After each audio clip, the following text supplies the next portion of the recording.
everybody. This is Katie. I'm with Bones & Co. And we're really excited today. We're going to have a conversation with Dr. Mark Roberts, who is a canine nutrition researcher. And specifically, he's an expert in companion animal nutrition, so our dogs.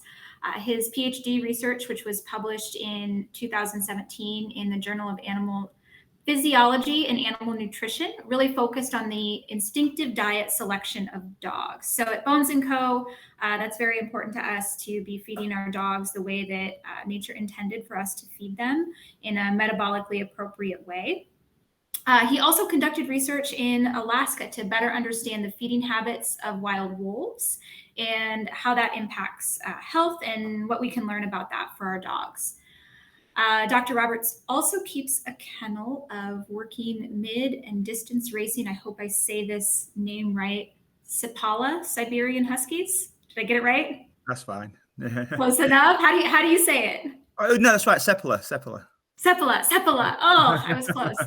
But again, thank you so much for joining us today. Our founder and CEO, Ryan, first connected with you a few years ago, and we're excited to have this conversation.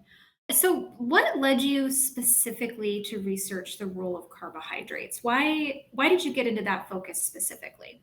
Again, it was real just a nagging doubt all those years back when I was feeding my dogs, this carbohydrate dense diet. Why was I feeding this? This tied in with the fact that years ago, my father worked for the British Antarctic Survey when they had sled dogs, working dogs on the snow down in Antarctica. They don't now. They took them out in 1994, I think it was. He was down there in the late 60s, early 70s, and he still had working dogs down there. And they would essentially feed them seal meat. So they would just kill a seal and chop it up into big chunks and throw it to the dogs. And there would be a sort of a supplementation pack. I think it was called Pemmican. It's kind of like a premix that they would also give the dogs as well. So, they got everything covered nutritionally. But essentially, these animals were fed a very high fat, moderate protein, and obviously a zero carb diet. And yet they were able to perform in these really cold temperatures and do it well. So that background of knowing what my father, or how my father worked with these dogs, combined with my nutritional science background, it just started churning around in my head. And I thought, well, there has to be a better way to do this. Why are we feeding this? And the more I dug deep and read the research, and with my background, I started amounting all these research papers and perused them all. It kind of just led to the realization that a high carbohydrate diet really isn't appropriate for a dog. And the more I dug deeper from there, I found out that actually a high carbohydrate diet is only something for dogs that has come to be accepted as being the norm, because over the years humans have become better and better at producing essentially agricultural productivity has got a lot better over the years. So we're able to produce these grains, these cereals, etc.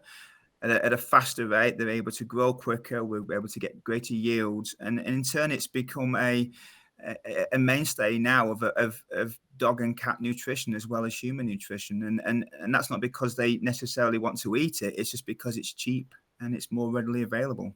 So to your phrase, it's not necessarily what they want to eat. In your research, you focused on self-selection. Can you talk a little bit about why self-selection is an important signal for a researcher like you? So self-selection really, it just works off the concept. It's something called the actual name itself is a geometric framework, which basically allows an animal, it's not just a dog, it can be all sorts of different animals, to target a certain area in this nutritional space. And now it can relate to things like macronutrients, protein, fat, carbohydrates, or it could relate to any nutrient really. It could be sodium, potassium, magnesium. There's been work done on amino acids, so it doesn't really have to do just with macronutrients. But what it does do, it allows us to understand what it is that an animal wants to select, and also what it, in terms of a diet, will it avoid a diet if something's excluded, or something's included too high at a level. And then once we understand, what it is that they're trying to consume, we can then see, well, what happens if we push them too high in this particular nutrient, or too low, or what happens if we take that nutrient altogether. So really, it's a very powerful tool in regards to pushing the boundaries, further, either up or down, in terms of what they want to eat, and see what health implications tend to occur as a consequence of that. So in your study, can you describe for us, how was the experiment designed so that you could identify what type of diet a dog will self-select? Yeah, so I mean, I'll try and put this in a nutshell because it's quite lengthy. But the first thing I wanted to do was on the back of all that stuff I've just mentioned from all these years of, well, why are we feeding dogs a high carbohydrate diet, was to give them present the dogs really with 3 meals. One was high in carbs, one was high in fat, and one was high in protein. And it's kind of like a big buffet for the dogs to choose. And they had way, way more food than they could consume, because I didn't want them just to eat one diet and then eat another diet and then eat the other one. I wanted there to be so much food that it just, they would just eat until they were full, and that would be it. So the dogs jumped in, and basically the first experiment was over 10 days. And for the first day or two, they were eating around about 3 or 4 times the energy requirement, and they were eating a substantial amount of fat. They were eating 85% fat, and then protein was a lot lower, and then carbs were next to nothing. And the carbs remain next to nothing for the whole of the experiment. But over the 10 days, I saw this swapping over as fat intake decreased and protein intake increased over the 10-day period. So in the end, this really showed that, and I'm paraphrasing your research here, so jump in, that dogs, when given that choice, are going to select high protein, high fat diet over carbohydrates. Yeah, I would say that the end point is a very rough sort of. If I give you some very rough values, they were probably targeting around about 55% protein when we averaged it out over the 10 days, around 45 fat, and like I said, maybe 1 or 2% carbs maximum. And I guess it all depends how you want to look upon it. Is yes, they will initially consume that high fat level, but I would probably say the level at the end, which was more, more protein than fat, is probably more reflective of what they would settle on, if you like, over a longer period of time. Can you talk a little bit about why dogs would prioritize fat as an energy source, especially in that initial few days? This is obviously an area of discussion. My own viewpoint is, well, there's two reasons behind it. The first one would be relate to the dog being a carnivorous species. So they inherently come from an area where there's fluctuations in prey. So sometimes there's going to be a lot of prey, and sometimes there's not going to be much. And actually, in the wild, fat is less available than protein. So most wild animals are actually pretty lean. They don't actually have much fat on. So if you're in an area where there's not much available, and it can be food now and no food for a few days, if you're given the opportunity to consume a lot of fat, and you don't know when you're going to be fed next, you're going to go for it, even though it's obviously not something that these animals think about. They just inherently know this. They want to consume a lot of fat, and then once they've had that feed of fat with a lower protein content, then they obviously gravitate to a more protein protein-based diet with less fat, although it's still a solid amount of fat compared to a commercial dry diet. But the protein then becomes more of a player than the fat.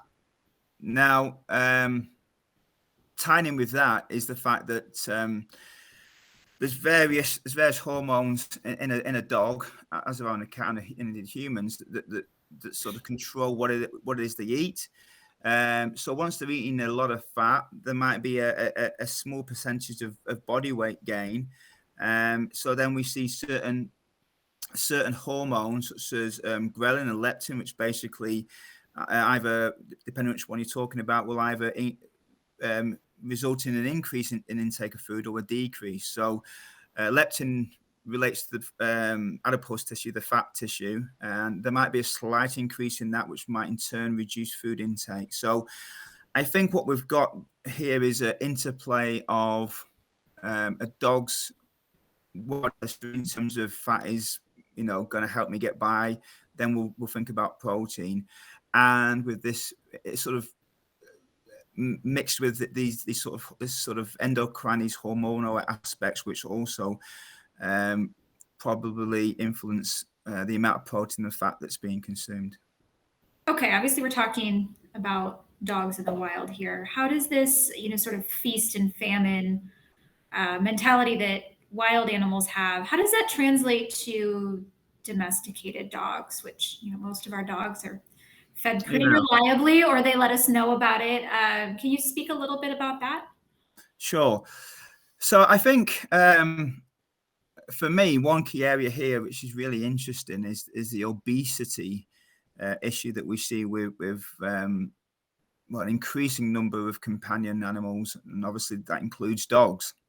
And I think for dogs, the issue is that they're not being fed this amount of fat and protein that they are targeting. And there's this belief, which is incorrect, that if you feed a dog a high-fat diet, it's going to get fat. And the simple reality of it is that if you feed a dog to its energy requirements, it doesn't matter whether it's a high-fat or high-protein or high-carbohydrate diet. If you feed it to its energy requirements, it's not going to get fat. So really the fact is that a high-fat diet will not make a dog fat. If feeding a dog too many calories will make it fat, but not a high-fat diet as such. But I also think that part of the issue is that because the vast majority of dogs are still being fed a high carbohydrate diet, because they're not reaching this level of fat and protein they want, they'll beg and they'll sky for more food, and they will never be fully satiated because they're not actually getting what they want to get. And it may be that they are, for whatever reason, just being fed more food than they need, taking more calories and actually getting overweight. Now, I tested this in another study where I let the dogs feed ad lib for 4 weeks. And again, I let them choose what they wanted to consume. And then again, they chose a similar ratio of fat, protein, and carbohydrates. And we measured them every week for 4 weeks, and we found no significant weight gain in that group of dogs over a 4-week period when they were all consuming a high-fat, solid protein, virtually zero carb diet. None of them gained any significant weight, and that was when they could have as much as they wanted to eat. And I'm speculating, but I think that's probably down to they were getting what they wanted to target, and beyond that, it didn't really matter to them. I think dogs are always going to consume a lot for the first few days if you give them a whole heap of food. But I've certainly found when feeding them a fat protein-based diet is after a few days, they pretty much eat to requirement from that point on. And I think with carbohydrates, you'd have a different issue just because they weren't feeling full being fed a diet that they essentially didn't want to consume in the first place. It's really interesting. It makes me think. I read recently that nearly 60% of dogs in the US in 2022 were classified as overweight or obese. And, culturally, you mentioned earlier that we feed dogs carbohydrate heavy diets because it works for us. It works for our, agricultural efficient production. But I also think back to, how we've kind of culturally, a dog begging for food is just this, and it is funny, right? It is sometimes, Sure. sometimes they're cute, sometimes they're funny, but to realize that actually that's our dogs signaling to us that we're not feeding them properly. Yeah. And that's why so many of them are, overweight and obese. It makes me really think about how we need to listen to that signal, and not just Yeah. I make mean, humor out of it. yeah, absolutely. I think another way of thinking about it, if you look at it from a human perspective, if you know, you were going to give someone a meal that was 500 calories for argument's sake, and it consisted of a big juicy steak, it consisted of some green leafy vegetables, those kind of things, yeah, then most people would have that meal and feel full. Now, if you gave them the same amount of calories from, say, potato chips, most people would be able to consume the same amount of energy from those chips and would likely still want to eat more. So that's kind of the point I'm getting at, is that um, yes, in a way, a calorie is a calorie, but in terms of feeling satiated from those calories, it really matters, um, whether it's come from protein, fat, and carbs. And again, if I just stick with humans for one last time, there's been research looking at this for humans, and what they've essentially determined is that protein in humans is the key factor here, and that's one of the reasons why obviously protein meat is more expensive than processed carbohydrates, and they speculate that that's unfortunately why in a lot of underprivileged areas people can't afford to buy a lot of meat, but they can afford to buy cheap processed carbohydrate foods, and because they're eating more and more of this, because they can't afford to unfortunately buy more expensive meats and stuff like that, they're intaking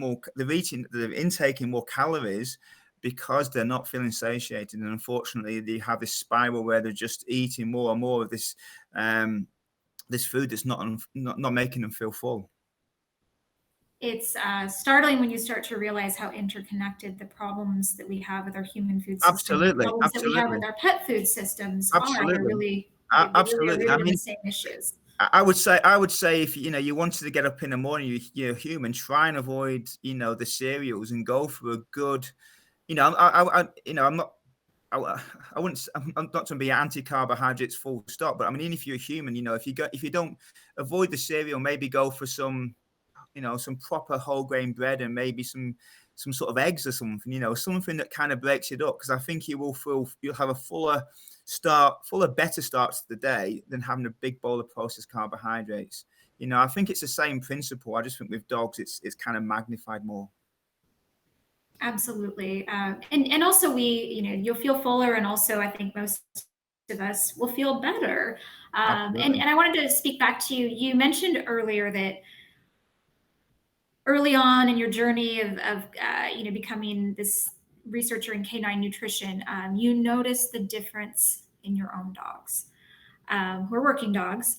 Can you talk a little bit about the differences you see in non-working companion animals when they're eating, what we'll call a metabolically appropriate diet versus a carbohydrate heavy diet?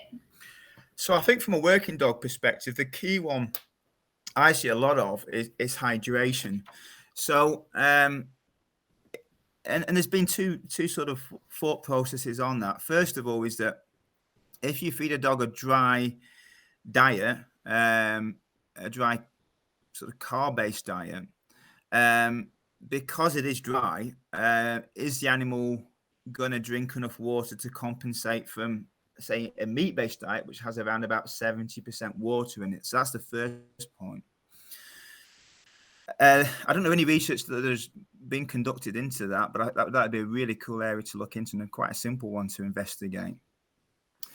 But the other one, which is interesting, is when, and this has been shown as a paper that is clearly showing this, is that when you feed dogs a high carbohydrate diet, and in this particular study, which was conducted at the same university I did my Ph.D. in New Zealand, you find that dogs want to blow off more carbon dioxide. So if they have a lot of carbs, these dogs will pant more because they're wanting to get rid of more carbon dioxide. So the thought process is that because they're panting more to get rid of the CO2, they are expelling more water vapor, which they are. So therefore, they're going to be more dehydrated. Whereas for a dog which is fed a high fat protein diet, you don't get this increased requirement to blow off CO2. So therefore, the level of dehydration is going to be significantly less. So this was a study that was done, like I said, with the working dogs at Mass University where I studied, and they put the mask on and they were able to measure the gas exchanges. But again, this is a factual statement, that once it's called a respiratory quotient. So once you go above 1, you're blowing off more CO2 the more carbs you have, and as soon as you go beneath 1, which is indicative of a fat and protein diet, then there's less panting, and therefore the animal is more likely to be hydrated. And I in a real world example, I've seen that with dogs that have been at work and they come in and they consume less fluid when they've been on a high fat protein diet versus a high carb one. I think it's something that still needs a lot of work, but hydration is definitely a big one, I think, to sort of investigate. The other one is just an endurance factor. So if you have, and again, this is, I'll give you a published research example of this, whereby they had 2 groups of working huskies that would go out and run. I think it was 4 days on a run. They ran 160 kilometers, which is 100 miles. So they'd go out, run 100 miles, rest overnight, 100 miles, rest, and so on 4 times. And one group was fed a high carb diet, and one was fed a low carb, high protein, high fat and protein diet. And what they found was, in the bodies of dogs, they store carbohydrate in a form of something called glycogen. And the main locations for glycogen being stored in the dog are in the skeletal muscle of the animal and the liver. Those are the 2 main areas. And look upon glycogen as a fuel tank. So the fuel tank's full of fuel, glycogen. Now, for dogs that are fed a fat-based diet, the glycogen stores are lower to start off with. Okay, and they get this glycogen stores not from carbohydrate, but they basically convert bits of protein and fat into this glycogen. So essentially, they produce carbohydrates from non-carbohydrate sources, which is kind of cool. But what they found is that when these dogs went out and did these 100-mile races, rest 100 miles the next day, is the dogs that had the higher glycogen levels, the ones that were fed a high carbohydrate diet, they depleted really rapidly. They went very low very quickly. Whereas the dogs that were fed a fat protein-based diet, they were low to start off with, but they didn't zap down anywhere near as quickly as the dogs that were fed a high carb diet. So actually, the concept of feeding dogs a lot of carbohydrates to make them work is inappropriate. Now, you can get round it to a degree by stopping every hour or so and giving them, sort of the gel packs and all this kind of stuff that a lot of people do, like for humans that run. That's where the phrase for humans running marathons, hitting the wall. You hit the wall because you've run out of glycogen. So you can prevent that by taking on lots of these bars and lots of sugars, but really you're fighting against the incoming tide. To me, a much more fitting and appropriate way to deal with it is to take the carbs out, get the dog switching over to protein and fat. We're not going to have this requirement to constantly stick in more sugars in the body to keep them going. The animal is going to have a greater level of endurance. And basically, it's not going to have any of the problems that you see with animals that are fed a lot of starch, a lot of carbs in their diet. That's super interesting. And I admittedly don't know a whole lot about racing dogs, but is stopping every hour, is that something that you want to be doing? Or, I mean, I'm asking out of curiosity more than anything here. Well, I mean, it's not well. To be honest with you, it's like I normally stop every hour and a half just to sort of give them a stroke and make sure they're okay. You know what I mean? And that's just a trait of Siberian Huskies. You know, they like to sort of stop and be given a stroke, and you've got to look after them. But it's not. I'm not doing it for nutritional reasons. And I would feel, to me, it would just be a real pain to have to stop and constantly do that all the time to give the dogs, you know, a certain amount of carbs to top up these stores so they can keep going. Now, most people in the racing community now will feed about 70% kibble, 30% meat. But, you know, I don't view that as being an effective amount to allow the dogs to use fat really effectively. That's the problem. I think if you're going to do that, you've got to have it really top heavy in protein and fat and relatively low in carbs. If you've got 70% of diet that's coming from a high carb diet, I don't think it's going to allow that switch over. It's, to be honest with you, the simplest way to think about this is that feed a high carb diet, the dog's going to rely on carbs. Feed a dog a high fat and protein diet, it's going to be relying on fat and protein. That's the easiest way to think upon the whole thing. Makes it simplified a bit for sure. So you mentioned, you know, hydration being one area that, you know, would be interesting to see further research into. And I think that, you know, what you were describing as far as the CO2 load, that's very interesting, especially, you know, we're also focused on our pets' hydration, specifically this time of year with the weather that we're having. But what other topics in this conversation around canine nutrition, you know, are you hoping to see more research into, or what topics do you hear being introduced into the conversation?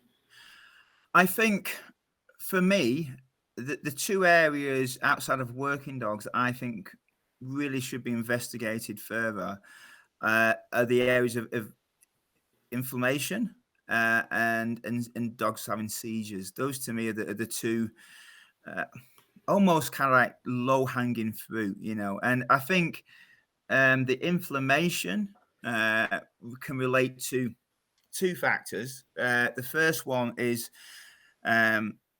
the sheer volume of omega-6s that dogs consume that have a high carbohydrate diet. So it's a bit of a sweeping statement, but to keep it general, omega-6s tend to have an inflammatory effect on dogs. And you find omega-6s in a lot of grains, a lot of cereals, those kind of things. They're all inherently high in omega-6s. So things like arachidonic acid, linoleic acid, those kind of things. Now, omega-3s tend to come from marine-based sources, i.e. fish. You also have another type of omega-3 called ALA, which is alpha linoleic acid, which is what you find in green leafy vegetables and grass. So if animals are eating grass and the dog eats the animals, then the ALA is being passed down the chain. However, ALA doesn't really, to be effective, it gets converted to these fish omega-3 fatty acids, which are EPA and DHA. So those are the sort of the best ones to aim for, EPAs and DHAs. But it's a bit like a seesaw effect. Is that if you've got so many omega-6s from grains and cereals and it's so top heavy, you need so much omega-3s to sort of put it back in your favor. It's so hard to do. So the easiest way around it is to just take the carbohydrates out, the grains, etc., the cereals, all those kind of things that are high in omega-6s, take those out, eliminate to a large part the inflammatory aspect, and then have a diet that, you know, if you can, you've got a bit of fish oil in there and those kind of, you know, bit of in New Zealand they have green leaf mussels in general, you know, a bit of green leafy vegetables if you want to put it in. And then you're pushing the omega-3s up and you're creating an anti-inflammatory effect. So there's lots of work that can be done looking into this. There's there's inflammatory and there's anti-inflammatory proteins that we can measure in dogs. I think, if I'm honest with you, you don't really, and I've done a little bit of this work myself, and I didn't really tease anything out in the dogs. They were fed these two different types of diets, carb or high fat based diet. I think it's something that you've got to do as dogs are getting older, So I think, to a degree, dogs will get away with that whilst they're younger and they haven't got many issues. But once they get into midlife and older, that's when we will see these inflammatory markers potentially rearing their ugly head in dogs that have been fed high carb diets all their lives, and dogs that haven't, we're less likely to see that, those issues coming to the surface. I think that's one area that I think is really interesting, and I also think that that's, in a way, that dogs almost do themselves a disservice, because we can, they can get by and they can look like they're doing okay, and a lot of these issues that are dietary related, yes, we do see some in young dogs, and there's no doubt at all, but a lot of them, you don't really see them until dogs are hitting midlife and older, so we've got to get our message across that, feeding a high fat, protein, low carb diet, from day one, for me, when I have puppies, as soon as they're weaned, they're on to meat straight away, if we can do that straight away, that's the way to go. Let's not reach a point when things are starting to become an issue at midlife and older. Let's do it from day one. And also the fact that we don't see it to that point in general. And dogs are so good at getting by to that point, or seemingly getting by, that I think that's when we really should be testing, two groups of dogs that have been fed these diets that are so different in macronutrient composition. And then the other area is seizures. So I remember years ago, there was an Alaskan Malamute, and it had a lot of seizures. It was having terrible amount of seizures. This was in New Zealand. And anyway, I got the owner to put it onto a meat-based diet, and the seizures pretty much stopped.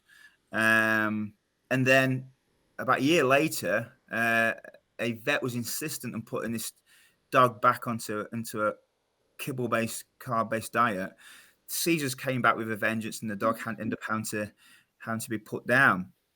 And the more I looked into it, and the more I've looked into it since, and I've been to metabolic seminars all over the place, and the evidence now on dogs being fed these low-carb diets, and humans actually, and reducing the level of seizures, is getting more and more compelling. There's more and more papers out there showing this to be beneficial. So I think that's another area that definitely should be looked into. And then the third one as well, which I'm just going to briefly allude to because it's such a big subject, which is cancer in dogs. And I think that dogs being fed a low carb diet, both to prevent and both and also in treatment, for cancer, has some real solid potential behind it. That needs to be looked into, and how we determine that, tumor growth and all the rest of those things, it has to be worked out down the track. But I think those are three areas: cancer, the seizures, and inflammation that researchers in this field should be digging deep into. I'm glad you brought each of those up. Cancer is really where Bones & Co. started. Ryan's family unfortunately lost a dog to cancer, and that's when he started researching, all of the things that you've already mentioned. And Keto Pet Sanctuary specifically, which was based out of Austin at the time, had done some really compelling research around the role of a high-fat, low-carb diet in starving cancer cells, essentially. And then I also do want to just know, so Melanie Diane Barrier, who's on the Facebook Live with us, said that she feeds her dog this way. Her dog has seizures, and it has made a huge difference. So that is something we hear anecdotally frequently from people who switch their dogs to Bones & Co. specifically, and agreed that more research into that could help so many dogs. I had a dog when we were younger. We had a dog who passed away due to epilepsy, and it just affects more people and more families, more dogs than I think we realize. And to Yeah, know that a absolutely. solution Yeah. is in their bowl is really, I mean, really important to share. absolutely. And the other thing to bear in mind here, Kate, is that yes, I mean, the gold standard is to get, this research published. It absolutely is. But there's nothing wrong, with, you know, Bones of Coal, or even if you had 2 or 3 companies that came together, I don't really care, but I think that it can be things like this can be in-house, there's no reason why, we can't. I mean, even if it's just an N of 5, we find 5 dogs that have got seizures, and we just give them some food and just see how they go, and we see if it makes a difference, you know. Because to be honest with you, if a dog's having a lot of seizures, then it's not really going to do any harm at that point, and it might actually make a big difference, and it's a pretty tangible thing to see. If like seizures are, it's clearly apparent if seizures are reducing. Yes, they can happen at night and all the rest of it, and when the owner's not there. But I think you'd have a good feel if the diet was making a difference, and I think that in itself would be very, very a potent piece of study that could down the track lead into some more studies, more in-depth studies that maybe are published. But I think, the more I sort of, having been involved in research and seeing the huge cost and the huge amount of time it takes to get stuff published, I'm starting to think that even small little in-house projects that still cost money, just nowhere near as much money, and the findings can be out there for all to see. I think they're starting to play a more important role, or equally important role, as the hardcore academic stuff. At the end of the day, we all are here because we want to see dogs live healthier lives. We want to further that cause and change the statistics that our dogs are facing. This has been a great conversation. I want to shift us just a little bit to close out our time, and go back to I want a little more details about your dogs. How many do you have? I understand it's the start of racing season for you. So what does that look like? Tell us about these Huskies. So I have 23 Huskies. I moved to the US, I think it was 5 years ago now. Time flies, 5 or 6 years ago. I brought 10 over on a plane from New Zealand because I couldn't leave any behind. And some were pretty old then, and it cost me a fortune to get them over, but I just couldn't leave any behind. So I brought them all the way over. We flew into San Francisco, and then I drove all the way across the US, basically to New Hampshire, where I am now. In the years that have followed, a few of the old ones have unfortunately passed away, and I'm down to three of them now. So there's 3 golden oldies that are left. And I built up the kennel with younger dogs, and I've got 23 now, including the 3 old ones. So 20 that are of working age. I actually did breed one of the New Zealand females with one of my US dogs. So I've always got a certain New Zealand element in the working dogs that will keep going. They are a handful. I'm fortunate I work from home. I started off about 2 weeks ago, just doing literally 2 or 3 miles, and it just builds up and builds up. And then by the time I essentially hit November, I'm doing sort of 50, 60 miles 3 or 4 times a week or something like that. And then you add a point where you take them out for that distance, and you camp in the woods for a few hours, and you go and do the same. So, and then the racing season is basically February, March. So you're all done by about April, and you get a bit of time off then.